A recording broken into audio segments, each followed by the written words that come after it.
aduh apa ya selanjutnya nih, karir apa yang bisa diambil kalau misalnya aku suka gambar tapi tetap mau IPA nih, kayak gitu kan. Terus akhirnya muncullah arsitektur gitu kan, jurusan arsitektur di otak aku.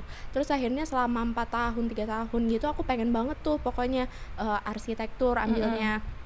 Terus semua universitas yang aku daftar, aku ambilnya cuma jurusannya arsitektur, nggak pernah yang lain.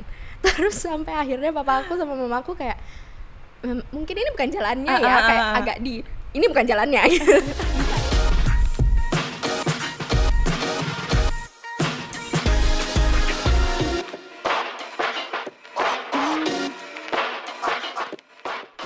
Hai Binusian, welcome back to podcast Banyak Kata by Binus University.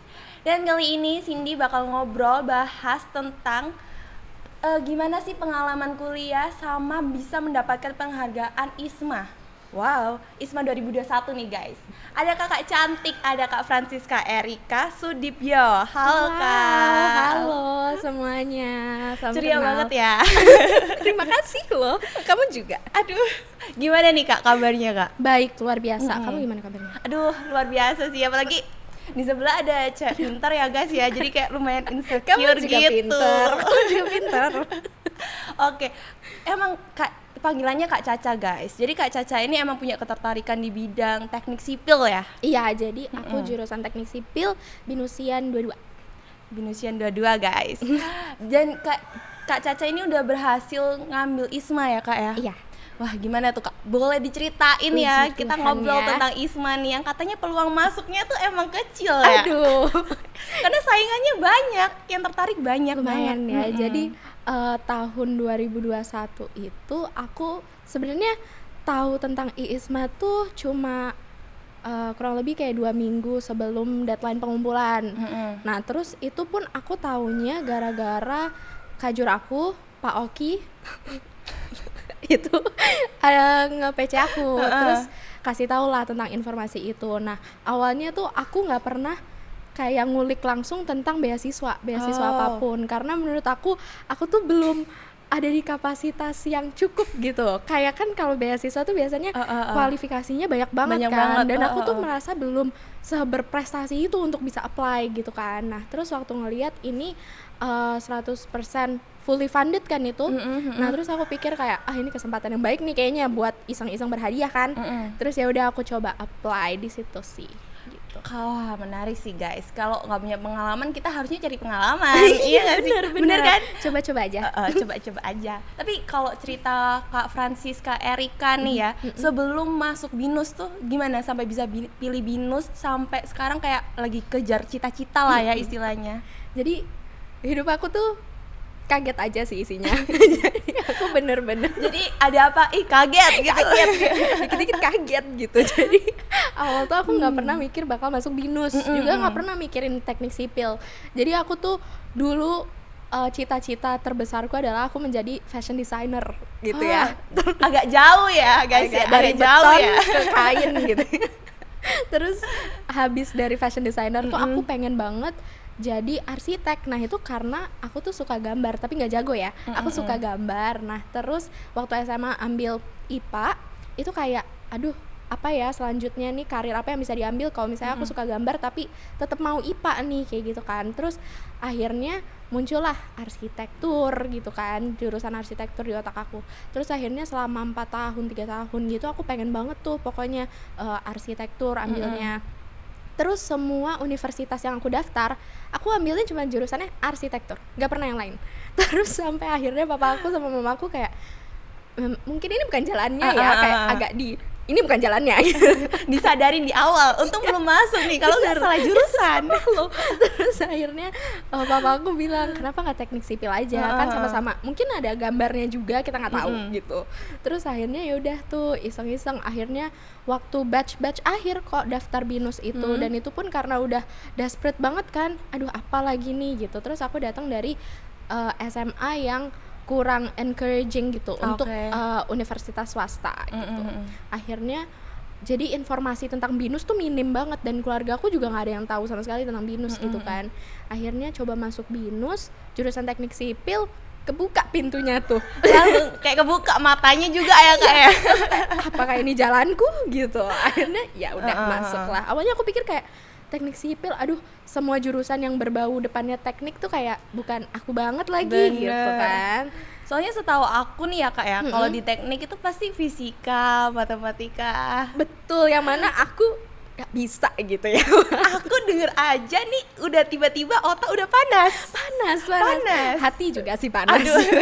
Tapi lebih panas kalau lihat dia sama yang lain ya. Curhat nih. Tapi emang sih Kak, kalau misalnya Kak Francisca itu emang punya ketertarikan ya kayak di lingkungan, terus habis itu sampai peminatannya di ISMA itu juga fisika hidrologi ya. Betul, jadi di ISMA itu aku awalnya nggak milih negaranya dulu, nggak milih kampusnya. Jadi aku cuma ngeliat tentang jurusannya aja. Sebenarnya ISMA ini dibuat sama Kemendikbud itu supaya kita tuh bisa nyari passion kita di luar jurusan kita sekarang. Jadi mereka tuh lebih encourage kita untuk ambil jurusan, ambil mata kuliah yang di luar jurusan gitu sebenarnya. Nah, karena tapi masih nyambung ya, masih selaras ya sama teknik sipil nih. Betul, aku sengaja cari yang kayak aku pengen bisa enjoy teknik sipil lebih nih gitu. Nah, ada aspek lingkungan di teknik sipil itu. Nah, aku pengen bisa dapetin itu lebih di universitas yang aku pilih nanti. Akhirnya aku ngambilnya yang masih berbau lingkungan, aku ambilnya yang berbau air. Terus tentang sustainability juga, terus tentang gimana sih cara bangun kota atau mengembangkan suatu kota gitu. Oh, kirain fisika hidrologi itu ngitung tetes air tuh berapa jatuhnya. Ada. Beneran? Wow. Ada guys. Emang sekaget itu kan? Emang sekaget tuh, kirain tuh kayak bercandaan di Instagram gitu, kayak fisika tuh ngapain sih ngitung tetes air gitu. Ternyata emang ada. Ada kok. Jadi kayak perputaran air tuh bener-bener diperhatikan gitu di sana, kayak bener-bener kita hitung, kayak ada alatnya gitu, pennya. Padahal itu kelihatan kayak pen biasa, kayak loyang nih, kayak loyang kue. Tapi itu untuk ngelihat hujan. Kayak speechless guys. Kenapa ya? Gitu. Kayak ngapain ya? Kayak wow, oke. The more you know ya guys. Aku kira kayak itu bercandaan doang, ternyata emang beneran ada. Tapi Kak, kalau misalnya selama di kampus nih, selama kehidupan kuliah, Kak Caca ini mahasiswa kura-kura atau kupu-kupu nih? Wow. Aku nggak mau labelin diri aku, tapi aku labelin deh ya. Jadi kalau berdasarkan kemarin ya pengalaman aku merasa aku kura-kura karena tuntutan ya. Jadi awalnya itu waktu masuk kuliah aku pikir aku harus nih jadi mahasiswa yang aktif gitu. Terus waktu bunga rampai, kamu ada bunga rampai gak? Enggak, kan COVID. Sorry. Angkatan corona nih. Sorry. Nah, kalau waktu bunga rampai itu aku pede banget. Aku daftar sampai 8 kali itu organisasi ya. Wow. Aku daftarin UKM semua deh aku daftarin. Terus habis itu udah pede banget. Terus aku lihat kayaknya ini nggak bisa deh gitu karena melihat banyaknya tugas gitu kan. Tugasnya banyak banget. Akhirnya muncullah, oh ada himpunan kok kayak gitu. Akhirnya aku pikir yaudah ikut himpunan aja deh yang masih selaras nih sama jurusan. Aku masih bisa bahas tentang tugas-tugas juga, tapi aku masih bisa create things yang emang di luar jurusan, di luar apa ya, pelajaran gitu ya, kayak gitu. Akhirnya udah masuk organisasi. Dari situ kan harus rapat. Sibuk ya bun ya. Sibuk. Tapi enjoy jadi gitu nyaman. Circle-nya tuh kayak bikin nyaman, bikin mau belajar. Bener, kayak rumah aja gitu. Oke. Tapi kalau misalnya disiplin belajar ala Kak Francisca Erika tuh gimana tuh? Aduh, nggak disiplin lagi anaknya. Tapi yang aku rasa nggak mungkin sih guys kalau nggak disiplin guys. Ini kayaknya aku harus give credits ke mama papa aku sih sebenarnya, karena mama papa aku tuh dari kecil ngasih rutinitas gitu ke anaknya. Jadi kayak misalnya pulang sekolah nih jam 3, terus jam 3 sampai jam 5 main, terus habis itu jam 5 sampai jam 6 mandi, jam 6 sampai jam 7 makan, jam 7 sampai jam 9 belajar, terus jam 9 sampai setengah 6 bobo kayak gitu. Jadi dijadwal ya? Dijadwal terus. Jadi akhirnya aku tuh benar-benar bisa kerja optimal tuh dalam jadwal gitu. Aku nggak bisa yang kayak spontan gitu. Akhirnya dari situ ke bawah lah waktu ngerantau gitu ke sini. Aku harus bisa independen kan, harus bisa buat jadwal sendiri dengan kesibukan sendiri gitu. Jadi kalau disiplin menurut aku tuh lebih gimana kita bisa kenal diri sendiri sih, karena ada orang yang mungkin memorinya kuat nih, jadi dia nggak perlu nih ngejadwal-jadwalin. Bener-bener. Sedangkan kalau aku tuh lebih lempeng ya anaknya, jadi kayak lebih Harus jadwal dijadwal, tapi emang gitu. sih Kak, kalau misalnya dijadwal tuh emang lebih itu ya, lebih kayak kita tahu mau ngelakuin apa, lebih jelas, lebih detail. Bener, setuju. Terus kayak lebih tahu gitu apa yang harus what to Prioritasnya, expect gitu. Hari ini tuh bakal ada apa sih gitu. Jadi waktu hari-hari berjalan tuh nggak kaget gitu kan. Biasa aja. Iya, agak sih. Agak kaget sih boleh. Kan hidupnya penuh dengan kaget ya, kejutan ya. Kaget. Tapi Kak, tadi kan sempat ngomong anak rantau. Ngomong dari Malang ya Kak? Kita Iya, sama loh. kita kan dari Malang. Kita dari Malang ya? Kita belum kenal ya guys. Baru kenal. Kita baru kenalan di sini guys. Tapi kenapa kok bisa tiba-tiba pilih BINUS Jakarta? Awalnya itu mamaku juga pikir kayak ya udah yang deket-deket aja BINUS Malang. Nah tapi waktu itu BINUS Malang tuh zaman aku tuh masih baru kalau nggak salah, jadinya tekniknya juga masih belum ada kan Belum di situ. ada gedungnya juga ya kayaknya. Belum ada kayaknya. Waktu itu masih yang sesuai dengan passion aku itu tuh masih desain interior. Oke. Nah terus aku waktu itu sempat lihat-lihat juga sih gimana kalau desain interior ya kayak gitu-gitu, tapi akhirnya masih kekeh tuh waktu itu arsitektur gitu. Akhirnya aku lihat awalnya tuh ada karena di listnya tuh ada arsitektur BINUS kan. Awalnya aku mau masuk itu, tapi H-2 kayaknya sebelum H-, berapa ya sebelum daftar tuh aku lihat itu ada tes gambarnya. Terus aku mungkin saking seringnya menerima rejections, jadi aku kayak nggak mau ditolak. Jadi kayak coba cari lain. kalau mau nolak aku, lebih baik aku yang nolak aku yang duluan. tolak duluan. Jangan tolak aku sekarang. Tapi emang sih Kak, kalau misalnya kita itu tuh kayak panik gak sih kalau misalnya ditolak, udah membayangkan ditolak tuh kayak udah Bener. lebih baik cari yang lain nih. Awalnya tuh rasanya kayak sedihnya luar biasa, tapi lama-lama tuh kayak sedih sih, tapi kayak nggak kaget gitu loh. Kayak akhirnya ekspektasi atas diri sendiri tuh semakin nurun banget kalau misalnya udah biasa ditolak. Jadi kayak ya udah Jadi ya udah. Tapi itu tuh kayak ada titik stresnya gitu gak sih Kak? oh cukup luar biasa stres gitu kan, karena mikirnya kayak oh apakah jalan hidupku adalah gap year tahun ini gitu mikirnya waktu itu. Tapi kayak udah coba dulu deh gitu, coba dulu kan kayak udah di bawah banget nih. Kalau misalnya aku coba sesuatu lagi terus jatuh lagi, nggak mungkin lah paling bawah, karena ini paling bawah nih gitu loh. Karena kayak ini nggak akan ada yang lebih worse dari ini gitu. Jadinya ya udah coba aja dulu. Tapi kalau cara penghilang stresnya tuh gimana sih Kak, sampai kayak mau berani coba aja dulu? Karena nggak gampang loh ya, kalau misalnya lagi down terus kita coba dulu itu kayak nggak gampang loh. Kalau stress relief tuh aku lebih ke, karena aku tuh ngerasa kalau misalnya ketemu orang atau lakuin daily activities aku tuh aku pengen ngasih 101 nih ke orang-orang, kayak pengen selalu 101 ya guys ya, bukan 100%. 101. Iya. Beda satu kan? lebih beda, lebih mind blowing nih guys. Iya, 101 gitu. Pokoknya pengen bisa ceria, pengen bisa apa gitu. Nah, tapi itu tuh draining kan buat diri sendiri juga, apalagi kalau misalnya itu menjadi hari-hari yang berat gitu buat kita. Nah, aku tuh selalu kasih jadwal lagi, kembali lagi kasih jadwal buat diri aku untuk misalnya 1 minggu nih harus ada 1 hari di mana aku benar-benar sendiri. Mau ngapain itu, mau di kosan doang, pokoknya pokoknya diem aja sendiri kayak gitu. Terus aku juga selalu jadwalin kalau misalnya seminggu harus nangis sekali. Kalau misalnya kenapa tuh? Kalau nggak nangis kenapa tuh Kak? Aneh aja. Ya kayaknya ini emosinya lagi nggak balance nih. Atau kalau misalnya seminggu tuh nangisnya udah 2 kali, udah 3 kali, berarti aku tahu itu sesuatu yang salah banget nih. Ini berarti harus aku perbaiki. Ini masalah serius kayak gitu. Tapi kalau misalnya nangisnya sekali seminggu, ya emang aku lagi stres gitu, aja. Emang wajar gitu, ya? Emang gitu. Oke. Tapi kalau kita udah bahas tentang perjalanannya Kak Caca nih ya, dari awal masuk BINUS sampai akhirnya milih teknik sipil, sampai sekarang bisa ngerasain ikut ISMA nih. Itu gimana pengalamannya tuh Kak? Seru banget ya gitu. Aduh, aku seru banget ya. Aku nggak pernah ngebayangin bakal bisa ke luar negeri S1 sejujurnya. Karena aku tuh datang dari keluarga yang cukup aja gitu. Cukup aja. Jadi aku gak bayangin kalau misalnya aku bisa ke luar negeri itu karena aku beasiswa S2 pengennya gitu.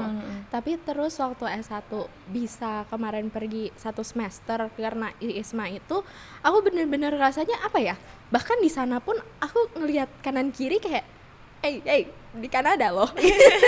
Kayak agak aneh gitu loh rasanya. Aku di mana ya guys ya, kenapa beda ya? Iya, kayak kok nggak kenal orang-orangnya gitu loh. Terus apa ya, atau aku ngerasa kalau kita tuh kayaknya perlu deh untuk nggak terlalu mikir terlalu jauh kayak ultimate goal kita apa kayak gitu, tapi coba tabung aja dulu nih, tabung prestasinya sekarang. Aduh, misalnya sesimpel lagi ada di organisasi, coba tabung pengen bisa buat event A nih gitu, aku tapi pengen jadi ketua acaranya kayak gitu, itu tabung aja dulu walaupun misalnya itu nggak wow banget atau nggak apa yang gitu. kecil-kecil aja dulu, yang kecil-kecil aja dulu, karena aku tuh ngerasa karena aku waktu awal mulai kuliah tuh udah kayak gitu, jadinya tabungannya udah cukup waktu itu untuk bisa daftar IISMA itu. Oke. Tapi Kak, itu kan dari Kementerian Pendidikan dan Kebudayaan Indonesia tuh. Betul. Kak. Apa bener nih, kita tanya ya guys ya, buat yang tertarik IISMA dengerin baik-baik nih. Apa benar kalau misalnya kalau mau ikut IISMA itu nggak boleh ikut magangnya juga? Setahu aku nih ya, nggak boleh kalau bersamaan. Jadi emang IISMA ini program yang kamu harus udah cuma ikut IISMA aja, bahkan nggak disarankan untuk kamu ikut IISMA dan kamu juga kuliah di Indonesia. Jadi maksudnya ikut kelas gitu. Oh, jadi emang SKS-nya dimasukin ke kampus asli gitu. Jadi kayak kalau kamu udah ikut IISMA, ya udah kamu kuliahlah di situ dulu, nggak usah ngurusin apa-apa yang ada di Indonesia dulu kayak gitu. Jadi mereka fokusnya tuh pengen kita tuh bisa fokus di sana, emang ambil ilmu sebanyak-banyak yang kita bisa ambil di sana, terus nanti balik ke Indo bisa implementasikan apa yang kita belajar di sana kayak gitu. Makanya kalau untuk sambil magang tuh berat, tahu aku nggak boleh juga dan nggak disarankan karena beda jam juga ya, agak capek. Kalau dilihat-lihat kan emang programnya pemerintah tuh kan menarik-menarik ya. Kalau sekarang nih kita lihat kan banyak kayak kampus Merdeka, Merdeka Belajar dan lain-lain tuh kan masih banyak lagi ya Kak ya.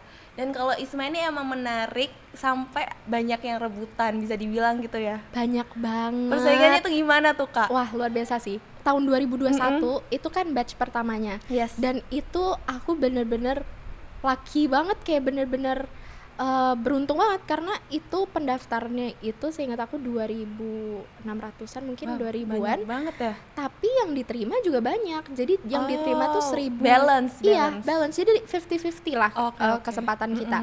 Tapi gara-gara banyak banget good feedbacks gitu ya dari yang keterima, akhirnya ada batch yang selanjutnya kan tahun ini 2022. Nah, itu yang daftar ada 7.000 jadinya. Kaget loh, dari 2.000 jadi 7.000 dalam setahun ya. Kaget banget. Itu akhirnya udah deh antusiasnya, dan aku tuh nerima antusias mereka dari pada DM, lewat DM gitu, boleh tolong proofread nggak, kayak essay mereka, ajarin, mentoring gitu. Aku tuh seneng banget kalau misalnya dia bisa percaya sama aku juga, sama awardees yang lain gitu, untuk bisa kasih mereka ilmu yang kita udah dapet kayak gitu kan. Nah, itu super exciting banget sih untuk ngelihat antusias mereka gitu. Tapi tadi kan kita udah bahas tentang gimana hektiknya kalau misalnya ikut IISMA ya. Tapi kenapa sih Kak pilih penjurusannya itu tuh? Jadi aku tuh aku ngelihat coursesnya, aku memang tertarik nih sama lingkungan. Aku pengen tahu sebenarnya apa sih yang dari sisi teknik sipil nih, apa sih yang bisa kita perbaiki kayak gitu. Karena dunia konstruksi itu kan termasuk produsen polutan terbanyak gitu ya di dunia. Jadi kayak kita sebagai kontributor utama gitu, apa sih yang bisa kita lakukan untuk memperbaiki atau mencegah kerusakan-kerusakan lingkungan selanjutnya gitu. Jadi aku benar-benar fokus untuk ngambil yang berbau lingkungan gitu. Dari situ aku tertarik banget nih ada course yang ngajarin tentang resources, environment sama sustainability. Itu kita di situ aku nggak expect untuk belajar banyak banget sebenarnya, tapi aku benar-benar belajar gimana kita bisa membangun suatu wilayah yang sustainable gitu, dalam gimana kita bisa nge-include orang-orang asli, orang-orang penduduk asli gitu, lingkungan tersebut untuk dalam pembuatan keputusan-keputusan pemerintahan gitu. Dan aku nggak ngerti politics ya, tapi itu kasih masih aku, agak nyambung-nyambung iya, dikit gitu kasih ya. aku insights kayak gimana mereka di sana work on their environment, terus kita di sini bisa work on our environment and everything gitu. Oke, FYI aja ini ya guys, ternyata Kak Caca ini ambilnya tuh tentang lingkungan, sumber daya keberlanjutan, dan juga fisika hidrologi. Oh, ada lagi Global Emerging Cities. Nah, iya itu menarik banget sih. Yang ketiga aku juga suka banget karena itu bener-bener itu struggle-nya luar biasa sih ngambil mata kuliah itu, karena itu mau essay, sedangkan kalau di teknik sipil BINUS itu kita kan banyak yang essay juga, tapi pemikiran kreatif kita dituntut itu ketika misalnya pemecahan masalah yang bukan evaluasi harus kritis suatu gitu lingkungan ya? gitu. Okay. Sedangkan kalau yang di mata kuliah ini kita benar-benar ngeevaluasi kota-kota gitu, gimana mereka kotanya bisa berkembang dan lain-lain. Itu sangat menarik. Sangat menarik sih guys, dengar ceritanya aja udah menarik guys. Tapi kalau aku ngerasain kayak gitu kayaknya belum tentu sanggup sih. Kamu bisa, aku yakin kamu bisa. Kamu daftar ya nanti. Aku akan dukung. Kita tapi kayaknya beda jurusan ya, kayak kalau misalnya daftar pun ya, dengar fisika aja udah panas, udah keringet dingin. Rasakan dulu, kamu pasti bisa, aku yakin. Rasakan dulu guys. Tapi dulu tuh ya Kak, di pengalaman lucu waktu aku masih SMA, itu tuh kan aku juga ambil IPA kan, MIPA. Nah itu kan ada fisika. Itu tuh bisa. Aduh, tapi dihukum di depan kelas tuh gimana sih Kak, rasanya tuh bikin trauma ya sama fisika nih guys. Itu bikin otaknya ada 10 ya kan. Bener, sampai nilai terbagus dari fisika tuh nggak pernah kayak di atas 75. 75 tuh udah kayak paling bagus Kak. 75 tuh bagus kok. Apalagi sekolah kamu susah. Aku tahu sekolah kamu susah. 75 tuh bagus guys. Dibilang gini sama yang IPK-nya pasti di atas 3. karena kalau nggak salah syaratnya IISMA itu juga harus di atas 3 IPK-nya guys. Bener apa enggak nih? Betul. Betul. Informasi nih ya guys. Aku lupa sih precise-nya berapa, tapi kalau di uni aku yang di University of Waterloo yang awardees kemarin di Kanada. Di Kanada itu rata-rata kayaknya yang terima tuh 3 range-nya maybe kayak 3,3 ke atas. Tuh guys. Jadi yang udah mau tertarik ISMA belajar yang giat ya mulai sekarang. Kalian tabung ya. Tapi kalau misalnya kan kadang semester 1 segini, semester 2 berikutnya segini. Kalau di bawah 3 ada yang sekali di bawah 3 itu boleh nggak sih Kak? Kayaknya nggak apa-apa deh setahu aku. Yang penting IPS-nya yang terakhir gitu. Tapi kan pembulatan akhirnya ya. Iya, pembulatan akhirnya kan itu juga kita sertakan transkrip akademik kita kan. Jadi mereka juga mungkin bisa ngeliat di situ kayak apakah ada nilai yang D atau E gitu. Ngulang sih guys kalau itu iya, guys. Betul. Hati-hati BINUS. Oke. Kak, kalau misalnya kita tadi udah bahas ya tentang kayak perjalanannya Kakak, pernah nggak sih ada satu titik atau satu peristiwa nih ya yang bikin Kakak tuh kayak punya feeling atau perasaan kayak wah gue nih udah salah jalur nih, kayak gue harus balik lagi ke track yang bener, ada nggak nih? Sering banget sih kayak ngerasa burnout gitu loh, kayak ngelakuin aktivitas yang sama terus gitu, yang monoton tuh jadi ngerasa bosen juga ya. Iya, kayak aduh ngapain lagi di sini. Terus aku juga sering ngerasa jenuh dan insecure gitu loh, kayak aku ngerasa waktu pertama kali ngomongin skripsi gitu ya di semester 8 tuh bener-bener kayak aduh ngerti apa lagi gitu, gak ngerti apa-apa nih guys kalau bahas skripsi. Aduh udah semester 8 lagi, dapat apa ya 8 semester ini, kayak gitu loh ngerasanya. Terus aku tuh curhat-curhat lah gitu ke teman-teman aku, kayak salah satu sahabat aku tuh bilang kayak kenapa kok kamu ngerasa nggak ngerti apa-apa gitu kan. Terus aku tuh ngerasa aku bener-bener kayak nggak ngerti apa-apa, kayak nggak punya apa-apa deh gitu, rasanya kayak insecure banget ya gitu. Terus tapi sahabat aku tuh bilang kadang tuh orang yang udah punya knowledge banyak, dia bakalan merasa kurang terus, karena dia merasa ilmu dia lagi nggak cukup, dia harus cari-cari terus, dibandingkan orang yang udah puas nih sama ilmunya dia nggak akan cari-cari terus kayak gitu kan. Terus di situ tuh itu menjadi validasi buat aku. Jadi kayak mencari validasi aja ya. Wow guys, ternyata aku tuh kayak gini ya, cuma aku nggak sadar. Sebenarnya aku sadar, tapi aku pingin tahu dari orang lain tuh gimana sih. Agak looking for validation ya anaknya. Ya udah deh, dari situ aku coba udah sadar sih, udah mulai dari kalau misalnya aku nangisnya lebih dari 1 kali ya dalam seminggu, itu udah berarti udah stop dulu apa yang dilakukan. Terus udah baru lihat lagi apakah yang aku lakukan sekarang yang membuat aku jenuh ini itu bakal beneficial buat aku ke depannya atau enggak, it will get me nowhere gitu. Jadi dari situ udah deh aku refleksi dulu, pokoknya yang penting refleksi diri dulu, apakah ini important dulu buat aku, benar, baru lanjutin kalau misalnya memang itu penting buat aku kayak gitu. Kalau ada rencana nggak nih Kak kalau buat S2? Aduh, pengen banget. Nah, pengen banget, maunya di Indo apa di negeri tetangga nih atau di luar negeri? Wow, kalau itu pertanyaannya lagi pengen cari yang di luar negeri dulu. Itu mainly bukan karena sistem pendidikan di sini gimana, sistem pendidikan di sana gimana, enggak sih. Sebenarnya lebih ke kalau menurut aku kuliah di luar negeri itu bukan sekedar hal yang kita dapat tuh di kelas gitu. Kita juga dapat survival tipsnya juga dari our surroundings gitu kan. Jadi di sana tuh belajar hidup rantau sejauh-jauhnya gitu kan.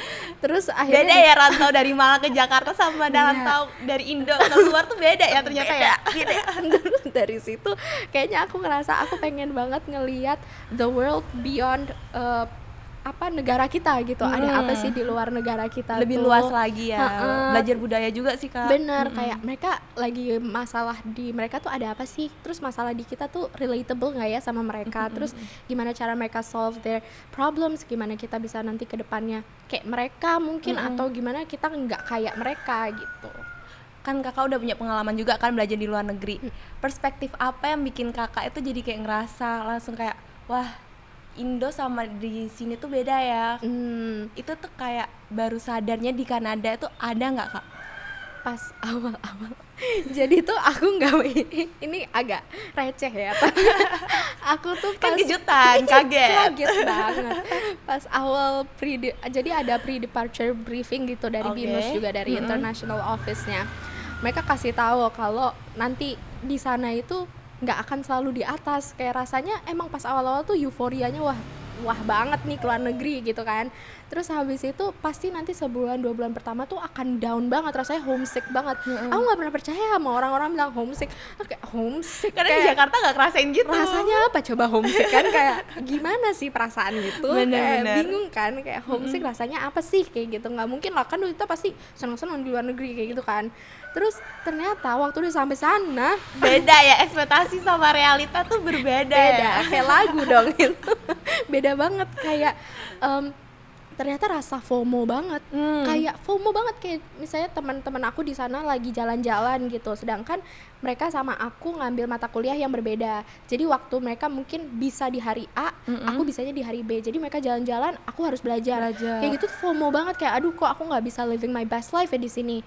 Terus sementara itu aku buka IG nih misalnya, ngelihat teman-teman aku di Indo pada jalan-jalan, terus happy yang nggak ada aku gitu.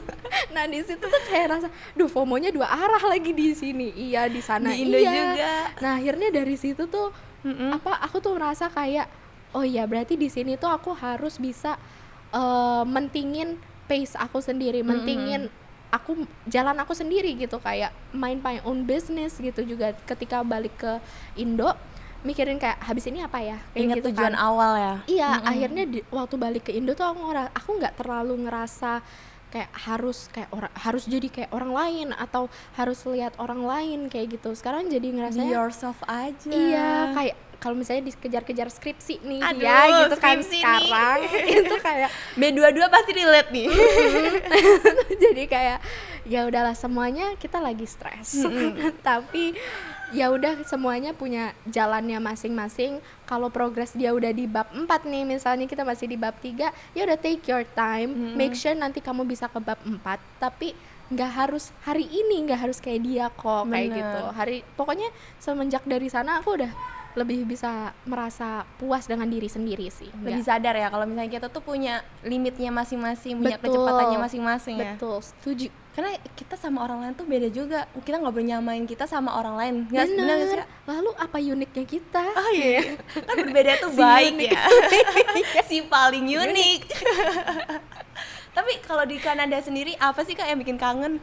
Aduh, kangennya banyak banget ya gitu. Karena aku tuh nggak expect mereka orang-orang sana tuh, karena aku nggak tahu sama sekali tentang Kanada ya, aku nggak pernah cari tahu gitu, jadi aku nggak tahu kalau orang-orang sana tuh ramahnya minta ampun, sopannya minta ampun gitu. Jadi kayak contoh kecil ya, misalnya simple bukain pintu, Yes. kayak mereka buka pintu nih, Sambil terus senyum. misalnya ada kita di belakang, ditungguin walaupun itu jarak kita jauh banget ya, say. Kayak kita yang jadi kita nggak enak, kita harus lari gitu. Mereka tuh bener-bener yang sesopan itu. Terus kayak misalnya di kelas itu super respectful sih satu sama lainnya. Bahkan di sini juga aku tahu pasti respectful banget, tapi di sana itu apa ya, sistem belajarnya mungkin agak beda ya. Kayak di sana itu mereka waktu kuliah nggak ngejelasin apa yang mereka kasih gitu. Jadi misalnya hari sebelumnya udah dikasih materi, terus hari selanjutnya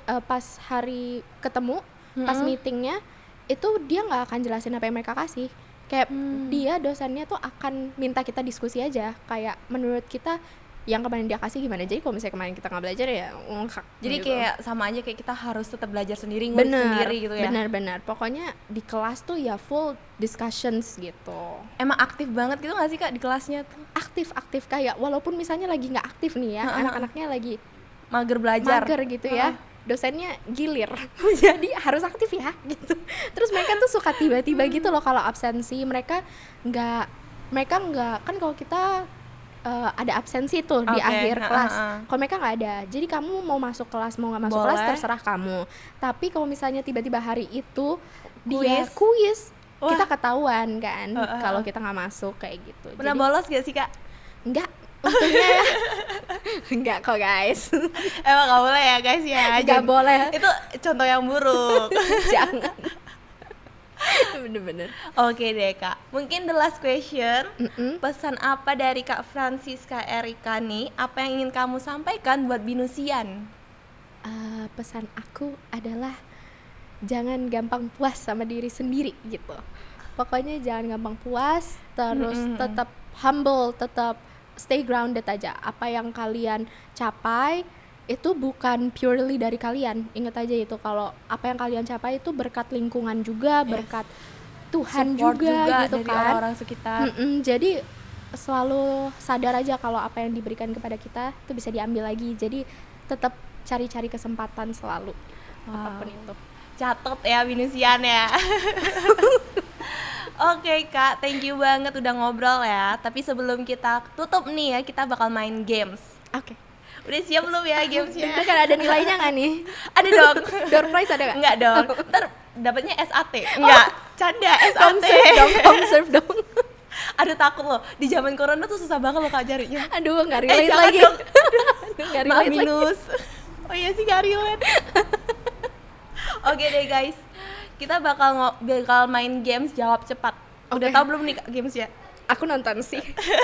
Aku nonton kok. Oke, jadi podcastnya. kayak Francisca Erika itu langsung jawab misal pintar gitu, Amin bersemangat. banget ya. Oke. Pintar dong guys, bukti ya kan, ada Amin buktinya banget. nih. Aku aminin sama doa kamu. Oke, udah siap Kak? Sudah. Oke. Francisca itu Masih coba-coba. ambigu ya guys ya, masih coba-coba. Maksudnya Yang baik coba-coba aja, guys. pengalaman ya. Cari-cari pengalamannya. Gitu. Bener. Nomor 2, take a risk atau zona nyaman? Take a risk. Oh, emang orangnya suka tantangan. Civil engineering itu Bikin saya lebih sabar dan dekat dengan Tuhan. waduh, aduh, horor ya. Dekat dengan Tuhan tuh maksudnya rajin berdoa. Rajin berdoa. Bukan. Jangan dong guys. Jangan dong, belum siap. Masih coba-coba nih. Aduh kaget lo, ntar ayo lo. Oke deh. When I lose, I cry. Then I try again. Tenang, masih ada bener, try again. nangis dulu, habis Iya. itu bangkit lagi. Iya. When I win, I cry juga. beda, Dan I nangisnya nangis celebrate. bahagia. Iya, aku selalu menangis sih orangnya. Tapi beda air matanya guys, air Iya, matanya beda. bahagia. Beda konsepnya. The last question, proud to be. Binusian. Oke. Ini jawaban semuanya nggak? Bener dong, harus proud to be Binusian nih. Oke guys, mungkin segini dulu ya kita ngobrol bareng Kak Francisca Erika. Thank you banget Kak Aku udah yang thank join you ya ke banget. podcast Banyak Kata. Thank you banget kalian udah mau dengerin aku. Oke, sekian dulu Binusian, kita bincang-bincangnya. See you di episode berikutnya. Bye.